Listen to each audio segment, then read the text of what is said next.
Assalamualaikum warahmatullahi wabarakatuh. Mga kapatid sa pananampalatayang Islam, isa sa ating mga kapatid ang nagtatanong kung nakakasira ba ng ablusyon ang utot ng isang tao. Ang kasagutan po ng ating mga ulama ay opo. Ito po ay kasama sa mga nakakasira ng ablusyon ng isang tao. Tatandaan mo, kahit ano pa mang lumabas sa dalawang daanan na yan, daanan ng ihi at daanan ng tae, kahit ano pa ang lumabas dyan ay nakakasira po ng ating ablusyon. Oyeb.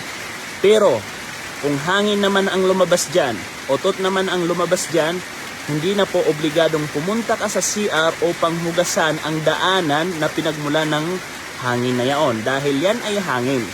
Maliban na lamang po, kung ang hangin na yaon ay may daladalang dumi. So kailangan mong hugasan at kailangan mo ring palitan ang damit panloob. Oyeb. Sallallahu alaihi wasallam ala nabina Muhammad. Wassalamualaikum warahmatullahi wabarakatuh.